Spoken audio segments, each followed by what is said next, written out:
hukum seakan-akan hanya milik mereka yang punya kekuatan lebih.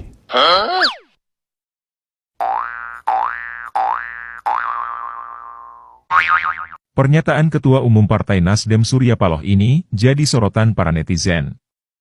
Sebab, mulut Surya Paloh dinilai sangat licin, seolah mengandung oli pelumas hingga mudah melontarkan kata apa saja sesuai kepentingan yang dia mau. Yang jadi masalah, para netizen justru jadi bingung sendiri. Soalnya, para netizen tidak tahu persis, apakah pernyataan Surya Paloh itu ditujukan untuk mengkritik diri sendiri atau untuk mengkritik orang lain. Faktanya, Surya Paloh sendiri dikenal orang kebal hukum.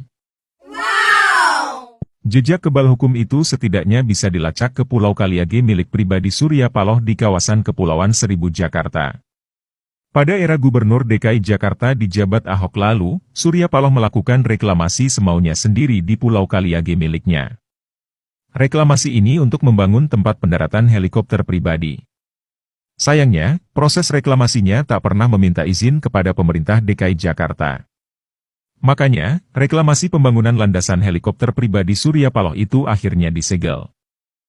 Lucunya, pada era Gubernur DKI Jakarta di jabat Anies Baswedan, wujud landasan helikopter Surya Paloh di Pulau Kaliage itu bisa terlihat berdiri megah. Selain itu, Surya Paloh juga bisa membangun gedung-gedung megah di Pulau Kaliage yang sempat dihentikan di era Ahok. Padahal, saat kampanye Pilkada DKI Jakarta 2017 lalu, Anies sering teriak-teriak menolak reklamasi di Jakarta. Lebih baik kami ambil posisi jelas tegas dan sampaikan pada semua kita akan ikhtiarkan keadilan di Jakarta. Karena itu, ini saya langsung buka. Judul kampanye kita adalah tolak reklamasi. Dengan kata lain, kata-kata Anies Baswedan dan Surya Paloh sama-sama selicin oli pelumas yang sulit dipercaya. Saat kampanye, Anies berjanji menolak reklamasi. Tapi saat menjabat gubernur, Anies malah menerbitkan izin reklamasi di Ancol. Selain itu, Anies juga menerbitkan ribuan izin mendirikan bangunan di Pulau Reklamasi. Anies dan Surya Paloh juga sama-sama termasuk tokoh kebal hukum. Anies tak pernah dijerat hukum atas banyaknya kasus kelebihan bayar di DKI Jakarta, kasus korupsi pengadaan lahan, hingga kasus penimbunan ribuan ton beras bansos sampai membusuk. Sementara Surya Paloh juga bisa bebas dari kasus BLBI karena memanfaatkan media miliknya untuk menyerang pemerintah. Hal ini diungkap oleh jurnalis senior Pandana Baban.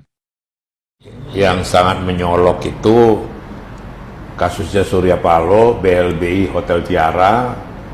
Nah, waktu itu secara kebetulan saya bertandang ke tempat sekretaris kabinet Sudi Silalahi. Pas saya sampai ke tempat Pak Sudi Silalahi, Jaksa Agung Muda Pidana Khusus Endarman Supanji keluar. Saya tanya Pak Sudi, loh, ada apa? Jampitsus datang.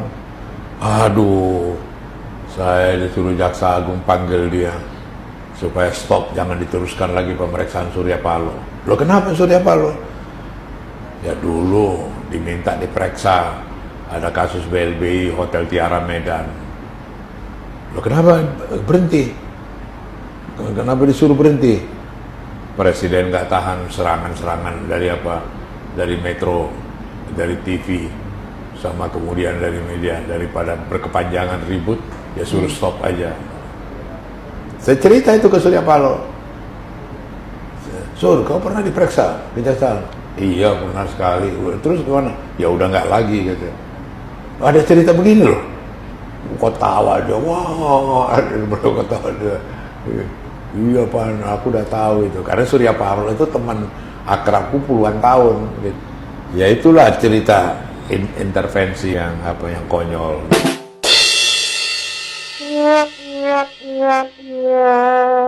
Jangan heran, bila Buya Ar-Razi Hashim, saat ini sudah tidak percaya lagi terhadap Anies Baswedan maupun media milik Surya Paloh.